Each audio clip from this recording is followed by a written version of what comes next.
Price allot. நம்ம இன்று கூட பிறருக்கு எதிராக தீங்கான வார்த்தைகளை பேசுவதனால ஏற்படுகிற ஆபத்தான காரியம் என்ன என்பதை நம்ம தெரிந்து கொள்ள இருக்கிறோம். பிறருக்கு எதிராக தீங்கிழைக்கிற வார்த்தைகளை பேசக்கூடாது. அப்படி பேசும்போது அது மிகுந்த ஆபத்தாக கொண்டு விட்டு விடுகிறது என்பதையும், அதை எப்படி நாம தவிர்க்க வேண்டும் என்பதை நம்ம பார்க்கலாம். அதற்கு எடுத்துக்கொண்ட பகுதி சங்கீதம் 105, 101:5. சங்கீதம் 101:5 எப்படியாக சொல்லுகிறது. அப்படியாக அந்த சங்கீதத்துல பார்க்கும் பொழுது, பிறனை ரகசியமாக அவதூறு பண்ணுகிறவனை சங்கரிப்பேன், மேட்டிமை கண்ணனையும் பெருநெஞ்சு உள்ளவனையும் பொறுக்க மாட்டேன் அப்படின்னு இந்த சங்கீதம் சொல்லப்படுகிறது. தீங்கிழைக்கும் வார்த்தைகள் ஏன் ஆபத்தானவை? எல்லாம் ஏனென்றால் இல்லாதவையும் பொல்லாதவையும் பேசுவதும் பொய்சாட்சி சொல்வதும் மக்களின் இருதய நிலையை வெளியே கொண்டு வருகிறது. தவறான சாட்சி ஒருவரின் நற்பெயரை காயப்படுத்தலாம் அல்லது தவறான ஒரு தீர்ப்பையும் கொண்டு வரலாம். அப்படிப்பட்டவர் மீது தேவ நியாயத்தீர்ப்பு நிச்சயமாக இறங்கும் என்று சங்கீதம் 101:5 நமக்கு சொல்லுகிறது. அப்படியாக இந்த தீங்கிழைக்கும் வார்த்தை எப்படியாக விவரிக்கப்படுகிறது வேதத்திலே? அழிவு உண்டாக்கும் வார்த்தை என்றும், வஞ்சகம் நிறைந்த வார்த்தை என்றும், பிறரை ஏமாற்றுகிற வார்த்தை என்றும், பிறரை விழுங்க விடுகிற வார்த்தை என்றும் இது விவரிக்கப்படுகிறது. முதலாவது அழிவு உண்டாகும் வார்த்தையாம். மாயக்காரர் நீதிமொழிகள் 11:9 இப்படியாக சொல்லுகிறது. மாயக்காரன் தனக்கு அடுத்தவனை வாயினால் கெடுக்கிறான், நீதிமானோ அறிவினால் தப்புகிறான். கெடுக்கிறான், வாயினால கெடுக்கிறான். இந்த இடத்துல பார்க்கும்போது தேவனுக்கு பயமில்லாதவர்கள் என்ன பண்ணுறாங்க, தன்னோட அயலானுக்கு எதிராக வன்முறையினால அவர்களை அழிக்காம வார்த்தையினால அழிக்க பார்க்குறாங்க. இது ஒரு மோசமான அறிக்கை அல்லது ஒரு வித அவதூறை குறிக்கிறதாக இருக்கிறது. நீதிமான்கள் ஆனா எப்படி அறிவால் தங்களை தப்புவித்துக் கொள்கிறாள். எப்படி 11:8 சொல்லுகிறது. அவன் இக்கட்டிலிருந்து விடுவிக்கப்படுவான், அவன் இருந்த இடத்திலே துன்மார்கன் வருவான். அப்படி என்றால் மற்றவர்கள் வாய்மொழியின் தாக்குதலில் இருந்து நாம் பாதுகாக்கப்படாமல் இருக்கலாம். பேசுறதுலேருந்து நம்ம நிறுத்த முடியாது. ஆனால் கட்டுப்பாடற்ற பேச்சு தனக்குத்தானே கொண்டு வரும் எதிர்வினை இருந்து நாம் காப்பாற்றப்படுவோம். அந்த வார்த்தையே அவனுக்கு எதிர்வினை ஆகி ஒரு நீதிமானே அவன் எந்த இடத்துல கொண்டு போய் அவதூறு பேசினானோ அந்த அந்த துன்மார்கன் அந்த இடத்துக்கே தள்ளப்பட்டு போய்விடுவானாம். அதனால் ரொம்ப ஜாக்கிரதையாக இருக்க வேண்டும். பிறர் எதிராக தீங்கிழைக்கும் வார்த்தை பேசக்கூடாது. இரண்டாவது, இப்படியாக தீங்கிழைக்கும் வார்த்தை யாருக்கு விரோதமாக பேசப்பட்டது? தாவீதுக்கு விரோதமாக பேசப்பட்டது. அப்படித்தான் அம்மோன் ராஜா தாவீதுக்கு அப்படியாக சவுலுக்கு பயந்து ஓடி நேரத்தில் உதவி செய்திருக்காரு. இப்போ தாவீது ராஜா ஆயிட்டாரு. அப்போ அந்த அம்மோன் ராஜா செத்து போயிட்டாரு. அந்த அம்மோன் ராஜாவோட பையன் வந்து இப்ப ஆட்சி செய்ய ஆரம்பிச்சிட்டாரு. அப்போ தாவீது இப்படியாக தன்னோட பிரபுக்களை அனுப்புகிறாரு அவர்களை துக்கம் விசாரிக்கிறதற்கு. ஆனால் அவனும் அந்த அந்த அந்த அம்மோன் புத்திரர் இருக்கிற மிக மிக படித்தவர்களும் என்ன சொல்றாங்க, உங்க தாவீது இங்க அனுப்பினது உங்களுக்கு நலம் விசாரிக்கவா? இல்ல இல்ல, பட்டணத்தை ஆராய்ந்து உளவு பார்த்து உங்க அப்பா செத்து போனதால இப்ப ஈஸியா இந்த தேசத்தை வந்து பிடிக்க வந்திருக்காரு என்று தவறான வார்த்தைகளை தாவீதை பத்தி சொல்றாங்க. அதனால அந்த ராஜா என்ன பண்றான், அந்த அந்த அவங்க அவங்க நலம் விசாரிக்க வந்த அந்த ஊழியக்காரர்களை தாடிகள் எல்லாம் வெட்டி பாதி பாதியை வெட்டி உடம்புல இருக்க துணியெல்லாம் வெட்டி உடம்புல இருக்க பாகங்கள்லாம் தெரிய மாதிரி அசிங்கப்படுத்தி அனுப்புகிறான். இதனால தாவீது மிகுந்த கோபம் கொண்டவனாக அம்மோனிற்கு எதிராக போய் அந்த தேசத்தை முழுமையாக அதை சங்கரித்து விடுகிறான். அந்த ராஜாவின் தலையுள்ள கிரீடத்தை எடுத்துக் கொள்கிறான். கொஞ்சம் யோசிச்சு பாருங்க, ஒரு தவறான வார்த்தை என்ன கொண்டு வந்தது பார்க்கும்போது மிகப்பெரிய அழிவை கொண்டு வந்தது. அவன் எப்படிப்பட்ட அழிவு தாவீதை கொடுக்கணும்னு நினைச்சானோ அந்த அழிவு அவனுக்கே வந்து விட்டது. அதனால நம்ம ரொம்ப ஜாக்கிரதையாக இருக்க வேண்டும் எதை கொடுத்து தீங்கு நிறைந்து பேசுவதற்கு.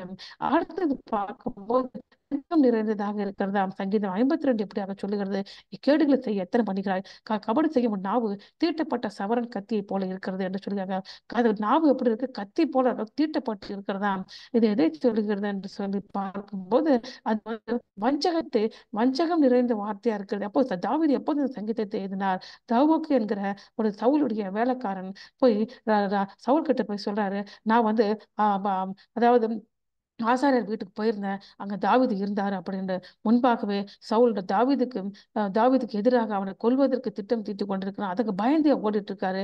சாப்பிடறதுக்கு ஒண்ணும் இல்லாதனால ஆசாரியர் கூட சாப்பாடு கேட்டு கையில ஒரு ஆயுதம் இல்லாதனால அவன் அப்படியாக கோலியாத்தை கொன்ற அந்த ஆயுதத்தை எடுத்துட்டு உயிர் தப்பி ஓடிட்டு இருக்காரு. எந்த டயத்துல போய் இந்த காரியத்தை போய் அவங்க அப்ப சவுல் கிட்ட சொன்ன உடனே அவன் அதனால என்ன பண்ணார், அந்த ஆசாரியர்கள் குடும்பம்க்கு அத்தனை பேரும் கொலை செய்யப்படுறாங்க. கிட்டத்தட்ட அந்த நாளைக்கு 90க்கும் மேற்பட்ட ஆசாரியர்களும் குடும்பத்தாரும் கொலை செய்யப்படுறாங்க. இது எவ்வளவு ஒரு பயங்கரமான காரியமான இறுதியிலே சவுல் மிக பயங்கரமான ஒரு மரணத்தை சந்தித்தாரு. அவங்க உடம்ப கூட புதைக்க முடியாத அளவுக்கு பிராணிகளும் கக்கை குஞ்சுகள் அந்த உடம்ப சாப்பிட்டு போய்விடுவதாக அப்படிப்பட்ட மரணம் ஏற்பட்டது. அதனால அவதூறான காரியத்தை நம்ம பேசக்கூடாது. பிறருக்கு எதிராக ஏமாற்று காரியத்தை பேசக்கூடாது. அடுத்தது 3, ஏன் நம்ம தீங்கிழைக்கும் வார்த்தை பேசக்கூடாது? 3 தீங்கிழைக்கும் வார்த்தை ஏமாற்றுதலாக இருக்கிறது. அது எப்படி? சங்கீதம் 10:18 பகையை மறைக்கிறவன் பொய் உதடன் புறங்குறவன் மதிகடனாய் இருக்கிறான். அப்படி என்றால் புறங்குறுவது எதை கொடுக்கிறது என்று சொல்லி பார்க்கும்போது இஸ்ரவேல் யூதா ஜனங்கள் மறுபடியுமாக இஸ்ரவேல் தேசத்துக்கு எகிப்து எருசலேமுக்கு வந்துட்டாங்க. இப்போ சிறையிருப்பில் இந்த பாபிலோன் சிறையிருப்பில் 70 வருஷத்துக்கு அப்புறம் அவங்க இங்க வந்து அவங்க அவங்க அவங்க பெர்ஷியா ராஜா சொன்னது மாதிரி கோரேஸ் ராஜா ஆலயத்தை கட்டி எழுப்புறாங்க. ஆனா அவங்களுக்கு எதிராக திருப்பி அவங்களுக்கு அங்க இருக்கிற எதிரிகளே ராஜாவிட்ட பெர்ஷியா ராஜாவிட்ட கடிதங்களை அனுப்பி நீங்க இங்க ஆலயத்தை கட்ட சொன்னீங்க, இவங்க வந்து மதிலையும் சேர்த்து எருசலேமே கட்டிட்டு இருக்காங்க, அப்படி கட்டினாங்கன்னா உங்களுக்கு தீர்வு கொடுக்க மாட்டாங்க, காசு கொடுக்க மாட்டாங்க சொன்னா அவங்களுக்கு பத்தி அவதூறு பேசுகிறாங்க. அதனால ஆலயம் கட்டுகிற பணி 16 வருஷம் நின்று போய்விட்டது. இதனால ஏமாற்றுகிற வார்த்தைகள் நம்ம பேசவே கூடாது. அதனால அதனால தேவனுடைய திருப்பணியை நிறுத்திவிட காரியம் ஏற்படுகிறது. 16 வருஷத்துக்கு அப்புறம் மறுபடியும் கட்டி எழுப்பினாங்க.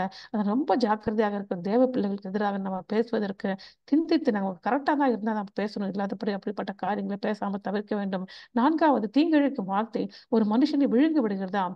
எப்படி நீதிமன்றங்கள் 16 சொல்லுகிறது, பேலியாளின் நகம் கிண்டி விடுகிறான், எரிகிற அக்னி போன்ற அவன் உதடுகளில் இருக்கிறது, மாறுபாடு உள்ளவன் சண்டையை கிளப்பி விடுகிறான், கோல் சொல்லுகிறவன் பிராண சிநேகிதனை பிரித்து விடுகிறான், கொடுமையானவன் தன் அயலானுக்கு நயன் காட்டி அவன் நலமல்லாத வழியில நடக்க பண்ணுகிறான், அவன் மாறுபாடானவர்களை யோசிக்கும்படி தன் கண்களை மூடி தீவினை செய்யும் பொழுது உதடுகளை கடிக்கிறான். இப்படியாக நிலைமை யாருக்கு ஏற்பட்டது? யோசேப்புக்கு ஏற்பட்டது.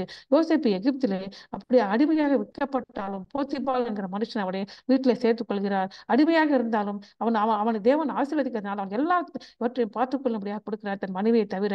ஆனா அந்த மனைவியை அந்த யோசேப்பின் மேல் ஆசை வைத்து தன் கிட்ட வந்து சயனிக்கும்படி பல முறை கூப்பிடுகிறார். ஒரு முறை அப்படி கூப்பிடும் போது அவன் எல்லாவற்றையும் தன் உடைய கூட விட்டுட்டு ஓடி போயிட்டான்.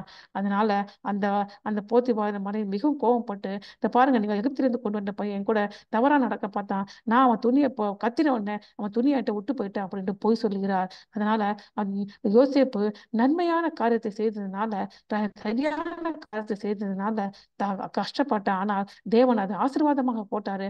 இவன் அந்த போத்திபார் அவனை ஜெயில போட்டா கூட கிட்டத்தட்ட 4 வருடங்களுக்கு பிறகு இந்த வெளில வந்து எகிப்தில ராஜாவுக்கு அடுத்த நிலைக்கு யோசிப்பட்டாரு. அதனால நம்ம பிறர் விழுங்குகிற வார்த்தை பேசக்கூடாது. அதனால அவர் பல பாடுகளுக்குள்ள கடந்து போவாங்க, ஆனா அவங்க கைவிடுவதா இல்லை. அதனால அந்த வேதம் தெளிவாக சொல்லுகிறது. பார்க்கும்போது கிறிஸ்துவர்களுக்கு எதிராக இப்படியாக பேசுவார்கள். அப்ப என்ன செய்ய வேண்டும் என்று இயேசு கிறிஸ்து சொல்றார் மலை பிரசங்கத்தில், நிமித்து உங்களை நிந்தித்து துன்பப்படுத்தி பலவித தீமையான மொழிகள் உங்கள் பேரில் பொய்யாக சொல்வார்கள், ஆனால் பாக்கியவான்கள் இருங்கள், சந்தோஷப்பட்டு களி கூறுங்கள், பரலோகத்தில் உங்கள் பலன் மிகுதியாக இருக்கிறது சொல்லப்பட்டிருக்கிறது. அதனால பிறர் நமக்கு விரோதமாக பேசினா நீங்க பயப்படாதீங்க, நீங்க தீமை செய்யல, ஆனாலும் அவங்க தீமையான வார்த்தை பேசும்போது நீங்க களி கூறுங்க, ஏனென்றால் பரலோகத்தின் பலன் மிகுதியாக இருக்கிறது இயேசு கிறிஸ்து சொல்லிட்டார். அதே டயத்துல நாம பிறருக்கு விரோதமாக இப்படி தீங்கிழைக்கும் வார்த்தை பேசக்கூடாது. எபேசியர் 4:31 சொல்லுகிறது, சகல விதமான கசப்பும் கோபமும் மூர்க்கமும் கூக்குரலும் தூஷணும் மற்ற எந்த துர்குணமும் உங்களை விட்டு நீங்க கடவுது, ஒருவருக்கு ஒரு தயவாய் மன உருக்கமாய் இருந்து கிறிஸ்துவுக்குள் தேவன் உங்களுக்கு மன்னித்தது போல நீங்களும் ஒருவர் மன்னியுங்கள். நான் உங்களுக்காக ஜெபிக்க விரும்புகிறேன். அப்பா துதிக்கிற நாளில் கூட ஆண்டவரே தீங்கிழைக்கும் வார்த்தை பேசாதபடிக்கு ஆவியானவரே எனக்கு தடுத்து நிறுத்துங்க. அன்பர் இயேசுவின் நாமத்தில் ஜெபிக்கிறேன் பிதாவே, ஆமென். கர்த்தர் உங்களை ஆசீர்வதிப்பாராக. ஆமென்.